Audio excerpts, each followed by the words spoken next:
આજે નવી થિયરી આપણે જોઈએ કે સાંદ્રતા કોષ એટલે શું તે લખો અને સાંદ્રતા કોષના પોટેન્શિયલની ગણતરી કરવા માટેનું સૂત્ર સમજાવો. તે સૂત્ર કેવી રીતે આવશે અને કેવું આવશે? તો સૌપ્રથમ સાંદ્રતા કોષ કોને કહેવામાં આવે છે એ આપણને ખ્યાલ હોવો જોઈએ કે સાંદ્રતા કોષ એટલે શું. તો સાંદ્રતા કોષ એટલે કે જ્યારે બે વિદ્યુત ધ્રુવો એકબીજા સાથે જોડવામાં આવે ત્યારે વિદ્યુત રાસાયણિક કોષના બંને વિદ્યુત ધ્રુવો એક સમાન હોય. દાખલા તરીકે એનોડ અને કેથોડ બંને બાજુ એ વિદ્યુત ધ્રુવો એક સમાન હોય. એનોડ બાજુએ ધારી લઈએ કે ઝેડએનનો વિદ્યુત ધ્રુવ હોય, કેથોડ બાજુએ પણ ઝેડએનનો વિદ્યુત ધ્રુવ હોય. એટલે કે બંનેના વિદ્યુત ધ્રુવો એક સરખા હોય, એક સમાન હોય, પરંતુ તેમાં વિદ્યુત વિભાજ્યનું જે દ્રાવણ હોય એ દ્રાવણ પણ એક સમાન હોય, પરંતુ તે દ્રાવણની સાંદ્રતા એ કેવી હોય? અલગ અલગ હોય, જુદી જુદી હોય. તો તેવા કોષને સાંદ્રતા કોષ કહેવામાં આવે છે. અહીંયા જોજો ફરીથી કે વિદ્યુત રાસાયણિક કોષના બંને વિદ્યુત ધ્રુવો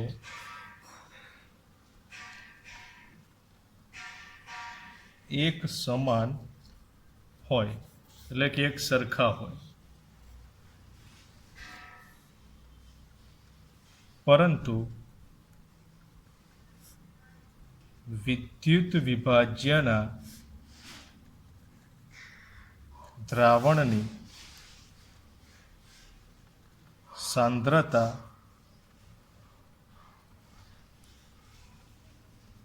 અલગ અલગ હોય, એટલે કે જુદી જુદી હોય. તેવા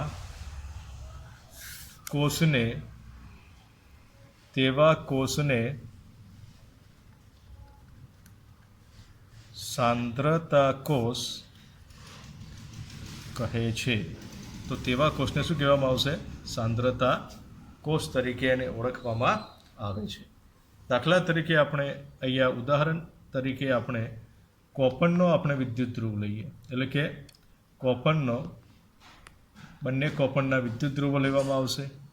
એટલે કે અહીંયા આપણે જોઈશું તો એના માટે લખાશે Cu સોલિડ / Cu2+. હવે આ Cu2+ છે. હવે આની સાંદ્રતા તમે જોજો કે આ જે બાજુનું દ્રાવણ છે એની સાંદ્રતા C1 છે. હવે આ બંને ક્ષાર સેતુ મારફતે જોડાયેલ છે, આ Cu2+. હવે આની સાંદ્રતા કેટલી હશે? C2 જેટલી. એટલે સાંદ્રતાઓ બદલાઈ. આની C1 સાંદ્રતા છે, આની C2 સાંદ્રતા છે. સાંદ્રતા જુદી જુદી હોય. બંને વિદ્યુત ધ્રુવો પણ એક સમાન છે, કોપરના છે. બંનેમાં વિદ્યુત વિભાજ્યનું દ્રાવણ પણ એક સરખું છે, પરંતુ વિદ્યુત વિભાજ્યના દ્રાવણની સાંદ્રતા તે જુદી જુદી છે. આ બાજુ આપણે જોઈએ એટલે કે એનોડ બાજુએ એ C1 છે, કેથોડ બાજુએ C2 છે. એટલે કે બંનેની સાંદ્રતા કેવી છે? જુદી જુદી આપેલી છે. એટલે કે સાંદ્રતા જુદી જુદી હોય તો તેવા કોષને સાંદ્રતા કોષ કહેવામાં આવે છે.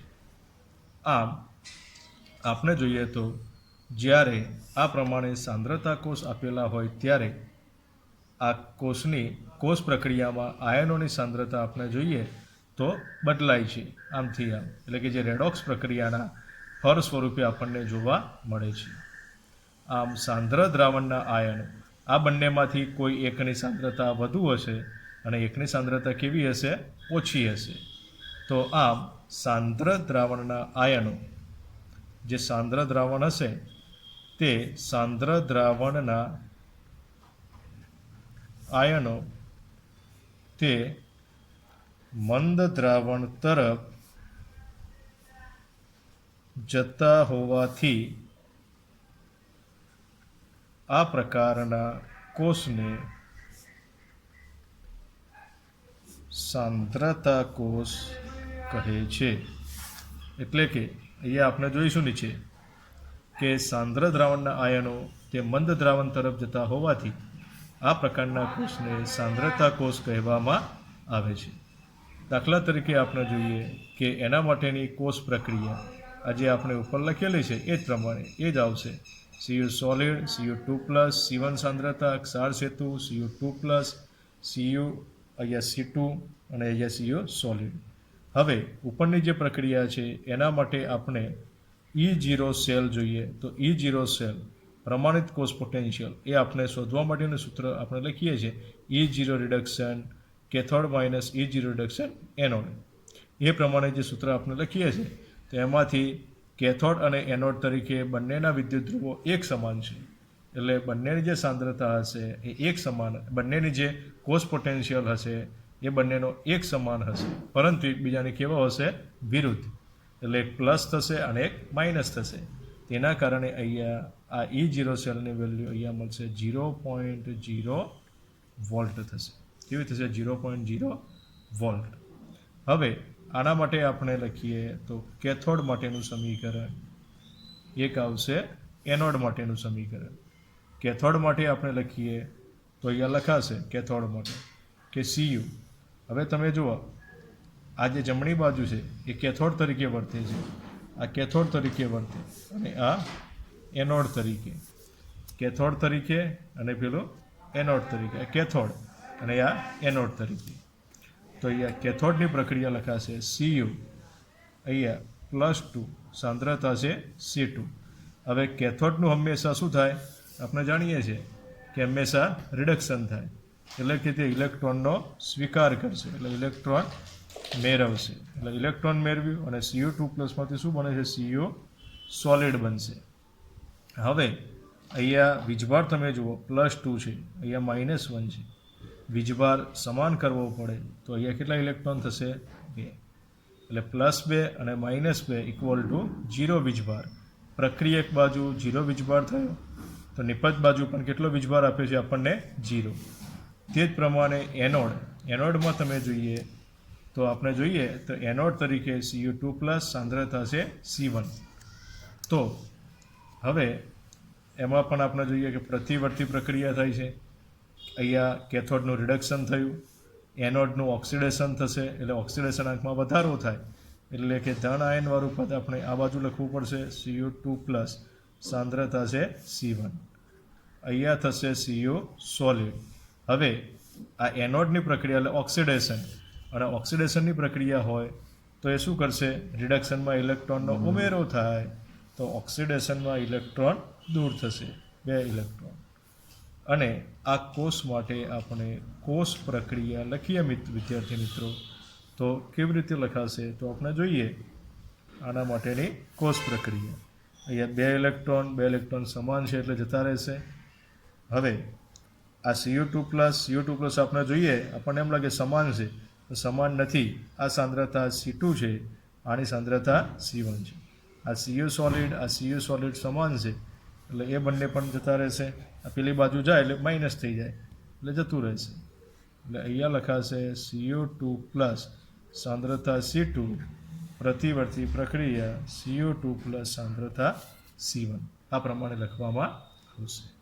એટલે આ પ્રમાણે અહીંયા પ્રક્રિયા આપણને થતી જોવા મળે છે. એટલે આપણે અહીંયા લખ્યું કે સાંદ્ર દ્રાવણના આયનો મંદ દ્રાવણ તરફ જતા હોવાથી આ પ્રકારના કોષને સાંદ્રતા કોષ કહેવામાં આવે છે. તો એ પ્રમાણે બદલાશે આમથી આમ. સામાન્ય રીતે આપણે જોઈએ તો વધારે સાંદ્રતાવાળા દ્રાવણમાં રિડક્શન થવાથી, વધારે સાંદ્રતાવાળું દ્રાવણ હોય એમાં શું થશે? રિડક્શન. આમ સામાન્ય રીતે વધારે સાંદ્રતાવાળા દ્રાવણમાં રિડક્શન થવાથી તે જમણી બાજુ લખાશે. કઈ બાજુ લખાશે? જમણી બાજુ. આને આપણે જમણી બાજુ કહીએ છીએ. આ ડાબો હાથ છે, ડાબી બાજુ. એટલે આ C1ની સાંદ્રતા ઓછી C1 અને C2 સાંદ્રતા કેવી થઈ? વધારે થઈ. આમ વધારે સાંદ્રતાવાળા દ્રાવણમાં રિડક્શન એટલે કેથોડનું હંમેશા શું થાય? રિડક્શન. એ આપણે જાણીએ છીએ. એનોડનું હંમેશા ઓક્સિડેશન. એનોડનું હંમેશા ઓક્સિડેશન થશે, કેથોડનું હંમેશા રિડક્શન થશે. એટલે કે આ વધુ સાંદ્રતાવાળા દ્રાવણમાં રિડક્શન થવાથી તે જમણી બાજુએ લખાશે અને તે કેથોડ તરીકે વર્તે છે. એટલે આની સાંદ્રતા વધારે છે, એ કેથોડ તરીકે વર્તે છે. આમ હવે આ કોષના કોષ પોટેન્શિયલ આપણે જોઈએ. અહીંયા આપણે વિધાન લખી દઈશું જે સમજાવ્યું છે કે વધારે સાંદ્રતાવાળા દ્રાવણમાં રિડક્શન થવાથી તે જમણી બાજુ લખાશે અને તે કેથોડ તરીકે વર્તે છે અથવા વર્તશે. આમ હવે સાંદ્રતા કોષના કોષ પોટેન્શિયલ આપણે શોધવા માટે, એટલે કોષ પોટેન્શિયલ આપણે શોધવું હોય તો આપણે કોષ પોટેન્શિયલ શોધવા માટે આ સૂત્રનો ઉપયોગ કરવામાં આવે છે. કોષ પોટેન્શિયલ એટલે ઈ સેલ બરાબર E0 સેલ માઇનસ 0.059 નનષ્ટ સમીકરણ બાય n log અહીંયા C1ની સાંદ્રતા ભાગ્યા C2ની સાંદ્રતા. એટલે કે ઉપર હંમેશા એનોડ લખીએ છીએ આપણે, એટલે એનોડની સાંદ્રતા ભાગ્યા કેથોડની સાંદ્રતા. બરાબર. તો અહીંયા આ એનોડ તરીકે વર્તે છે એટલે C1, કેથોડ તરીકે વર્તે છે એટલે C2. આ C2 લખાશે અહીંયા નીચે લખાશે. બરાબર, એ નીચે લખવામાં આવશે. એટલે કે C2 તે અહીંયા નીચે લખવામાં આવે છે. ઉપર હંમેશા એનોડ લખાશે, એનોડ સાંદ્રતા ભાગ્યા કેથોડની સાંદ્રતા. આ એનોડની સાંદ્રતા ભાગ્યા કેથોડની સાંદ્રતા, એટલે સાંદ્રતાને આપણે આ પ્રમાણે બ્રેકેટ વડે દર્શાવવામાં આવે છે. અથવા એમ પણ લખી શકાય, આ કોષ પ્રક્રિયા આપણને પ્રાપ્ત થઈ તો નિપજની સાંદ્રતા ભાગ્યા પ્રક્રિયકની સાંદ્રતા. અહીંયા નિપજની સાંદ્રતા ભાગ્યા પ્રક્રિયકની સાંદ્રતા એમ પણ અહીંયા લખવામાં આવે છે, એમ પણ લખી શકાય. હવે આપણે આની ગણતરી કરીશું તો E0 સેલ, આ E0 સેલની વેલ્યુ આપણને કેટલી મળી છે? આપણને 0.0 વોલ્ટ. કારણ કે બંને વિદ્યુત ધ્રુવો સરખા છે અને તેથી બંનેના પ્રમાણિત રિડક્શન પોટેન્શિયલ અને આપણે ઓક્સિડેશન પોટેન્શિયલ આપણે જોઈએ તો બંનેના સમાન થશે, પરંતુ એ બંનેના ચિહ્નો એકબીજાને કેવા આવશે? વિરુદ્ધ આવશે. જેના કારણે કોષ પોટેન્શિયલની વેલ્યુ એ શૂન્ય થતી જોવા મળે છે. આમાં આપણે લખીએ તો લખાશે E સેલ બરાબર E0 એટલે પ્રમાણિત કોષ પોટેન્શિયલ અહીંયા લખાશે 0.0 વોલ્ટ માઇનસ 0.059 બાય n. આમ તો n બરાબર 2 ઇલેક્ટ્રોન લખી શકાય એટલે બાય 2 લખાય અને લોગ C1ની સાંદ્રતા ભાગ્યા C2ની સાંદ્રતા. એટલે કે E સેલ બરાબર આ પદ નીકળી જશે એટલે માઇનસ 0.059 બાય n લોગ C1ની સાંદ્રતા ભાગ્યા C2ની સાંદ્રતા આ પ્રમાણે લખવામાં આવે છે.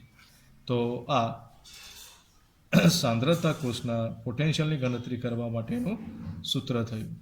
તો આ પ્રમાણે સાંદ્રતા કોષ એટલે શું અને તે કેવી રીતે એનો કોષ સાંદ્રતા કોષ કેવી રીતે દર્શાવવામાં આવે છે એનું નિરૂપણ અને એની કેથોડની પ્રક્રિયા, એનોડમાં થતી પ્રક્રિયા, કોષ પ્રક્રિયા. આમાં આપણે ખાસ એ યાદ રાખવાનું છે કે જ્યારે સાંદ્રતા કોષ હોય ત્યારે પ્રમાણિત કોષ પોટેન્શિયલનું મૂલ્ય હંમેશા 0.0 વોલ્ટ થાય, હંમેશા 0.0, કારણ કે તે સમાન છે માટે બદલાશે નહીં.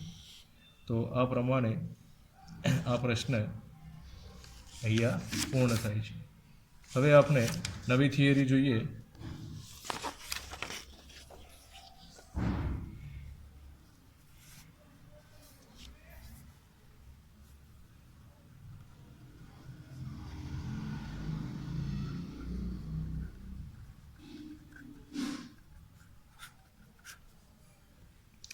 કે વિદ્યુતીય અવરોધ.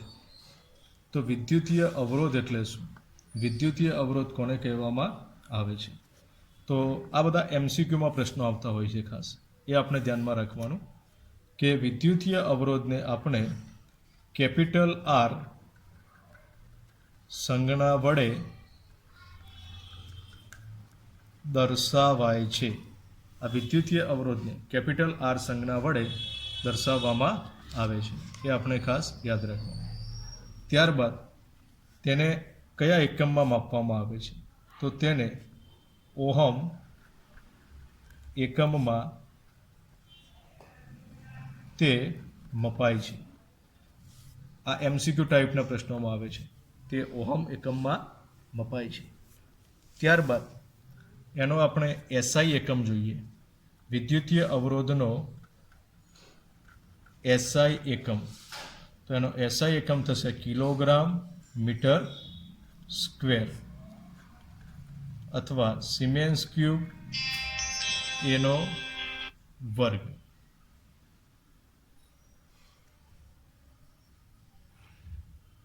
એનો સ્ક્વેર એ પ્રમાણે થશે.